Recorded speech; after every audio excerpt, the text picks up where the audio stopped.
Hey everyone, it's Ghostly back with another Yu-Gi-Oh! Master Duel video. Quick announcement, I will be doing a daily ranked run of ninjas from Bronze to Master for this month.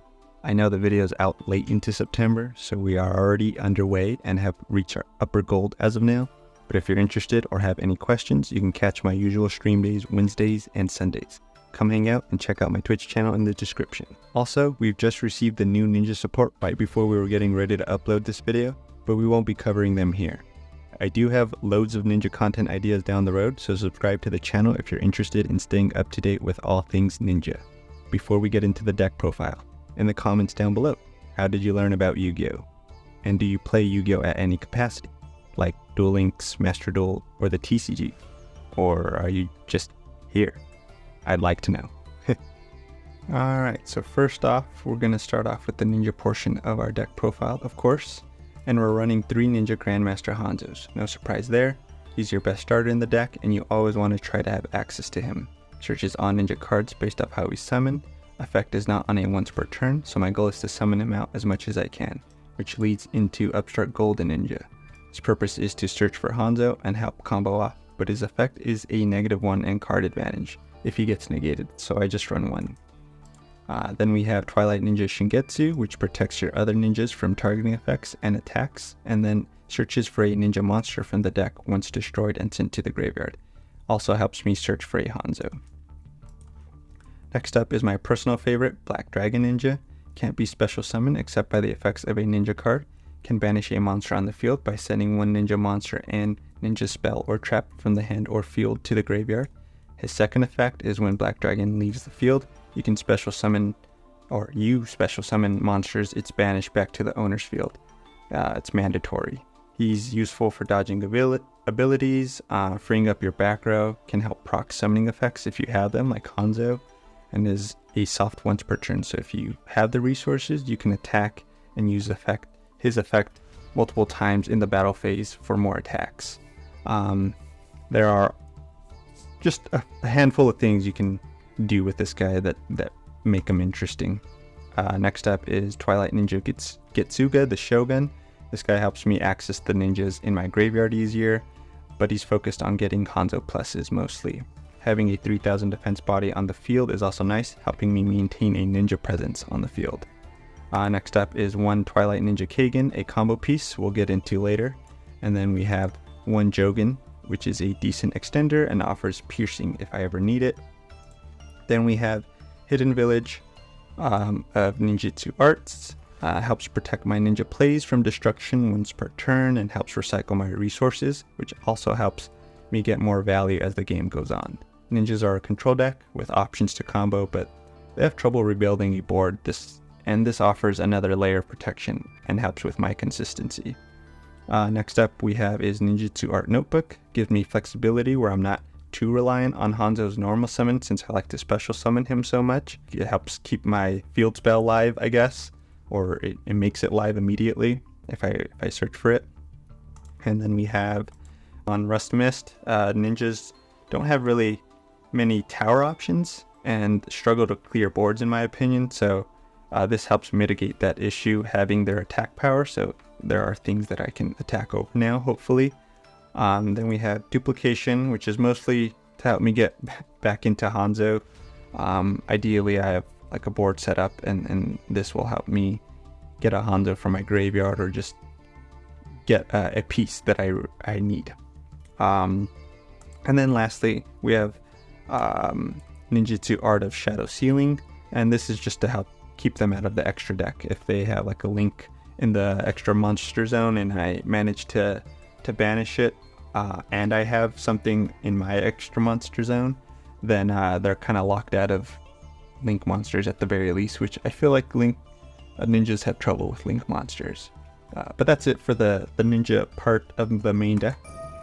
Now we'll cover the rest of the main deck monster support. First off, we run 1 Renaud. He is an extender / kind of searcher in my deck, which pairs well with Isolde. We'll get into that in a bit. We run 1 Fireflint Lady to help special summon warriors from our hand, usually Hanzo, but realistically it's just a great low level warrior extender that can help me also get into Isolde. We run 2 Maxi and 2 Ash Blossom. We can't really fit too many hand traps in our deck unfortunately. So this is what we run, and I'm fine with it. We also run one Codebreaker Zero Day, sorry. And he's just a potential extender when paired with some of the stuff in my extra deck. Also possible fusion target, but he could be subbed out. We also have Super Quantum Red Layer. Free special summon, can be searched with my equip spells. We'll talk about that in a bit. Also helpful in getting 2 warriors on the field, so helps me get into Isolde essentially. Then we have Lord of the Heavenly Prison, protects my traps and can search any spell or trap from my deck. Helps a bit with consistency, albeit slow. We have Predaplant Bufulicula, helps me get into my fusion targets essentially, and pairs with my Crush Heap to get Hanzo out of the graveyard. And as a good low scale, it can help me get Kagan out, or any level 1 stuff that sometimes gets stuck in my hand. What else? We have, lastly, Hanshi Kyoto Spirit. He's a good high scale target, right? 9. I can search him with Isolde, and when I normal summon him, it can return kind of key pieces on the field back to my hand, so it can come in clutch sometimes. That's it for the main monster support. Alright, so rounding things out, we have Harpy's Feather Duster to just deal with back row, hopefully. Monster Reborn helps me get Hanzo out. I can do a trap too, but yeah, this can be switched in and out, I suppose, with another card. Aroda to get to Hanzo, essentially, or if I already have a Hanzo, maybe I can go for an Infernoble Knight or a Fireflint Lady, depending on, you know, what's on the field. And triple tactic talents, it's just if they have like an Ash and they Ash my Hanzo or maybe even my Upstart, I still have a potential option to continue playing. Next up is Infernoble Arms. This is what's pairing well with my Infernoble Knight and my Fireflint Lady. It kind of also my Super Quantum Red Layer. It searches for them. So if I have one in field and I'm going second, I basically get a free either a warrior extender or a free summon onto the field. Again, I'm trying to get two warriors on the field so I can get into Isolde, and these 2 cards really help with that. And in case I draw one, Isolde can still send the other one to the graveyard from the deck so that I can still special summon a Renaud or a Fireflint Lady, or even my Twilight Ninja Kagan. And then next we have a Super Poly. This is just a board breaker that I really think is pretty good right now. It also helps me get into my fusions, which we'll get into shortly. Called by the Grave helps deal with Ash. Ash is a main adversary of Grandmaster Hanzo, so that helps with that. Also helps with Upstart, obviously, and it's just a good generic spell to have. We have Crossout because Ash is pretty prominent. Maxi is prominent. Called by the Grave is prominent. Triple Tactics Talents maybe. It can help with certain flex things like that. Or also Infinite Impermanence. If they have one, I can negate that. So we have one of those, and then we have one Phantom Knights. Just to help get a warrior on the field, assuming I don't have a trap in my graveyard. It's nice for that. But if not, it's could be potential fodder for Upstart. All of these traps really. So I want to have just enough so that it makes sense for one Upstart to I guess take advantage of the traps that I do have. Evenly matches. If I go second, it's an awesome card to, you know, board break essentially, right? And then Infinite Impermanence is a nice card as well. Helps negate. You guys already know that. Dark Sacrifice helps protect my back row if I don't have Lord of the Heavenly. Yes, I can't search it or anything, but I'm hoping between my field spell and Dark Sacrifice and Lord of the Heavenly that I have just enough protection to get some play out, you know. And I think that's about it. Yeah, that's it for the main deck. So now let's move on to our extra deck. Alright, now wrapping our deck profile up with the extra deck, I'm going to start off with Isolde. And Isolde can be made by two warriors, and then on Link Summon can add a warrior from my deck to my hand, but can't be summoned that turn. I usually go for Kyoto. This gets me my high scale, and then once I have her on the field, I can use her second effect to special summon a warrior from my deck by discarding number of equip spells from my deck. So usually it's just one, right? And I can either go into Kagan, I can go into Fireflint Lady, or Infernoble Knight Renaud.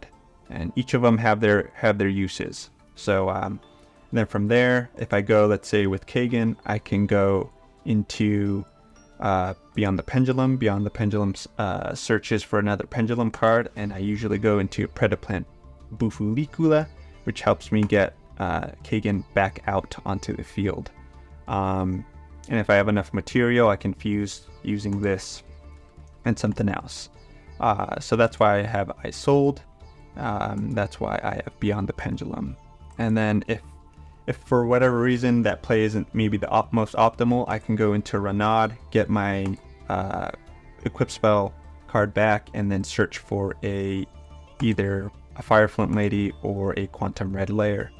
And then I can make a Ferocious Flame Swordsman, and if that gets destroyed, I can summon Infernoble Knight Renaud back onto the field, getting me another equip spell if it's in the graveyard, or if I maybe equipped it to Ferocious Flame Swordsman before he got destroyed on the enemy's turn. I basically can summon two warrior monsters from my graveyard. One because he gets destroyed, and two because it's an effect of this equip spell.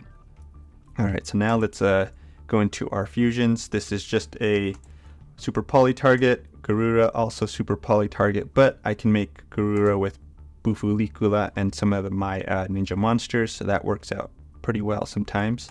Dragostapela is a good super poly target as well. I can make Supreme King Dragon Starving Venom with Jogan and Kagan, which both can be searched through Hanzo or going through my Isolde line. What else? We have Baguska, which is just a good generic extra deck monster to have. Dugars gets me special summons usually. Dugars is just a generic, also really good card. But I mostly use them to special summon from my graveyard to get a Hanzo proc. And then we have Zeus, because we have XE summons. Zeus is always nice as an backup option.